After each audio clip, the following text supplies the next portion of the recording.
Bonjour, bienvenue sur le plateau de Village Semences pour ce nouveau numéro de Summertime. Alors vous le savez, Summertime, c'est le rendez-vous entre des professionnels de l'agriculture et des étudiants qui seront bientôt d'autres professionnels de l'agriculture.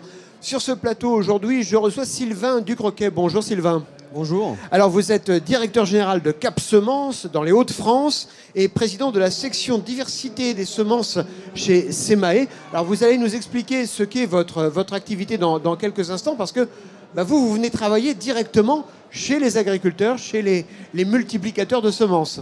Tout à fait, donc on est des prestataires de services au service des agriculteurs pour les aider à autoproduire leurs propres semences à partir de leur récolte. On est une centaine de professionnels en France, des sociétés plutôt artisanales, et on a 300 stations de semences mobiles qui se déplacent, donc des usines mobiles qui se déplacent chez l'agriculteur pour les aider à partir de leur récolte à produire leurs propres semences pour l'année suivante.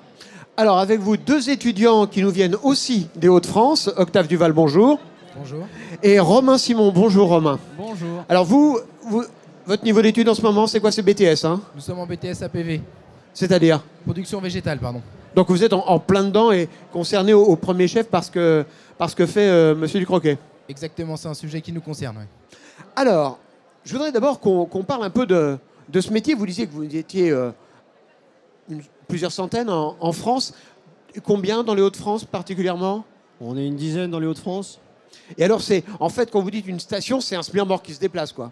Alors, les outils se sont professionnalisés. Aujourd'hui, ce sont des semi-remorques avec groupe électrogène pour être autonome, avec des outils de triage, de nettoyage, de calibrage, de traitement, d'ensachage, pour avoir une prestation complète. Donc, c'est vraiment une usine qui arrive dans l'exploitation agricole pour produire les semences. Alors, comment ça marche?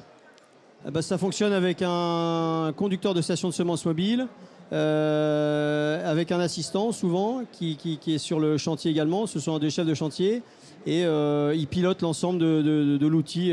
Donc c'est vraiment un travail de pilotage d'un outil de production. Et au bout du bout, l'agriculteur qui vous confie ses semences à transformer, à mettre en sachet, c'est le même niveau de technicité que dans une usine semencière, par exemple? Alors, les fabrications de machines sont les mêmes, c'est-à-dire qu'on a les mêmes fournisseurs de stations, sauf que c'est des outils miniaturisés et on a la possibilité de faire une semence à la carte, puisque dans chaque exploitation agricole, on récupère les graines et en fonction des assolements, en fonction du parcellaire, on adapte la partie production et la partie traitement sur mesure et à la carte. C'est-à-dire que les graines sont pelliculées comme celles qu'on trouve dans les grandes entreprises semencières? Tout à fait, donc elles sont calibrées, elles sont dépoussiérées, elles sont pelliculées et en sachet. Et ça représente quelle part des semences françaises, des semences qui passent par vos camions? Alors, on a entre 50 et 60% de la production de céréales, de semences de céréales françaises se fait à partir de semences de ferme. C'est énorme. Le marché est assez équilibré. Il y a un choix délibéré de l'agriculteur d'avoir à la fois une production locale, mais aussi d'assurer, au travers des semences certifiées, une recherche. Et est-ce que vous diriez qu'en ce moment, c'est un secteur qui a le vent en poupe parce que il y a tous ces critères agri-environnementaux dont on nous parle, et puis il y a aussi la volonté de certains agriculteurs de maîtriser totalement leur production? Tout à fait. Donc c'est une semence en circuit très court. C'est une semence, depuis le Covid, il y a quand même un changement de modèle, avec une possibilité de choix de traitement, puisqu'on est sur une semence à la carte, et une semence locale. Et bon marché aussi, puisque le coût de la semence de ferme est 30% moins cher qu'une semence certifiée. Ah oui, donc là, il y a quand même un rapport important quand on commence à regarder le compte d'exploitation de la ferme. Tout à fait. Alors, pour être... alors, je ne vais pas dire conducteur de cette station. Alors, je ne sais pas c'est quoi d'ailleurs le titre de la personne qui travaille sur le camion. C'est un conducteur de camion? Oui, c'est un conducteur de station de semences mobile qui équivaut un peu à un chef de chantier, donc avec plusieurs compétences. C'est un métier polyvalent. C'est un métier où la personne est en plein air. On se retrouve au contact d'agriculteurs, donc il faut une relation, une aptitude à la relation clientèle. Une aptitude aussi à gérer, à piloter un outil industriel, puisqu'il y a un certain nombre d'outils sur la machine. Et puis aussi une partie agronomie avec un peu de connaissances sur les graines et les semences. Et on est formé comment à ce métier? C'est souvent de l'auto-formation. Alors on peut avoir des jeunes... Quand vous dites de l'auto-formation, c'est sur le tas, quoi. L'auto-formation, c'est sur le tas. C'est-à-dire que les jeunes arrivent, sortent d'école agricole, comme vous pouvez le faire, et on les forme sur le tas. Alors il y a aussi aujourd'hui, et je le dis parce qu'on est dans le cadre de l'interprofession CMAE, des outils de formation qui se mettent en place. CMAE Formation vient de mettre en place des modules typés pour les conducteurs de stations de semences mobiles. Donc ça, c'est une partie du volet de notre métier. Et c'est aussi l'intérêt aujourd'hui d'avoir l'ensemble des professions au sein même de l'interprofession. Octave, Romain, ça vous inspire quoi ce métier-là de pilote de station, d'ensachage, de préparation de semences? Est-ce que ça, c'est les métiers dont on vous parle dans vos études au quotidien? Oui, bien sûr, c'est un métier qu'on nous parle au quotidien dans notre formation, car c'est un métier qui permet une autre voie que les maisons de semences pour obtenir des semences moins chères pour des agriculteurs pour avoir un coût de revient, un coût de charge moins faible. Donc oui, évidemment, on nous en parle. Et quelles compétences, quelles qualités il faut particulièrement pour faire ce métier, Sylvain? Aujourd'hui, on a une pénurie de main-d'œuvre, on demande du savoir-être. Vous aussi? Partout, et comme tous les secteurs d'activité, du savoir-être, de la volonté. Ensuite, les hommes et les femmes qui sont volontaires, on les forme. Donc les compétences, elles peuvent être techniques, relationnelles, mais notre boulot à nous, c'est d'offrir des formations adaptées à ces gens qui ont envie de grand air, qui ont envie d'avoir une relation client et d'être à la campagne. C'est un métier de terrain, c'est un métier polyvalent et avec un grand degré d'autonomie. La seule contrainte, c'est le permis poids lourd.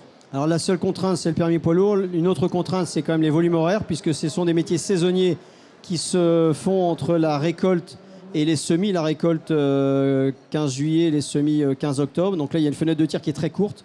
On produit 100% de la production de céréales françaises en 50 jours. Et donc ça veut dire des horaires adaptés, mais il faut aussi un gros investissement pendant une période estivale qui n'est pas toujours... qui est estivale, donc liée aux vacances et autres. Mais voilà, il y a cette saisonnalité qui peut être aussi un intérêt parce que des jeunes, parfois, aiment s'investir pleinement pendant une période et ensuite avoir du temps pour eux. Bon, ça, avoir des amplitudes horaires un peu extensibles, c'est pas un problème. C'est ce que, de toute façon, ça fait partie du métier qu'on est en train de vous apprendre, non? Effectivement, dans le milieu agricole, on sait qu'il faut savoir mettre le pied à l'étrier à un moment donné et puis pas lâcher. Donc non, c'est pas quelque chose de rédhibitoire pour nous. Et est-ce que ce genre de métier, ça pourrait être de nature à vous intéresser? Pleinement, parce que c'est un métier technique, avec du relationnel, et puis c'est en extérieur, c'est diversifié.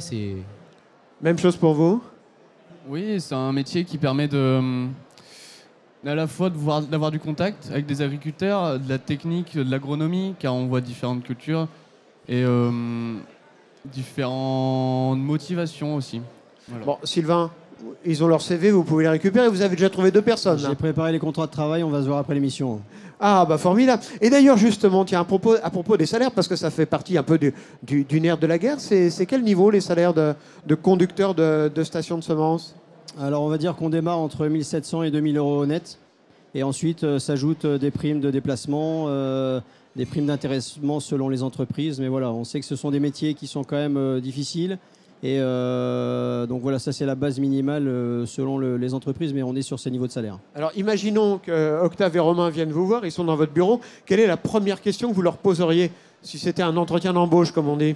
La première question, c'est la motivation, le savoir-être et la motivation, et puis l'envie de participer à une production de semences qui... la question du sens, moi je pense qu'elle est vraiment fondamentale aujourd'hui, c'est-à-dire... quelle est la mission pour laquelle je travaille. Et nous, notre mission, c'est d'apporter à l'agriculteur la possibilité de faire ses semences. Donc il y a une satisfaction pour une production de céréales qui va permettre de nourrir la population avec le pain et avec la farine et le pain. Une sacrée responsabilité pour vous, parce que vous êtes au début du processus, là, si vous faites ce genre de job. Effectivement, c'est pas une intervention à prendre à la légère, pardon. Donc non, c'est important. Eh bien, écoutez, j'espère que nous vous aurons donné envie de découvrir d'autres métiers du monde agricole dans cette séquence Summertime ici sur le plateau de Village Semences au Salon de l'Agriculture. Et on vous retrouve très bientôt pour découvrir d'autres métiers, d'autres facettes des métiers de l'agriculture. À bientôt.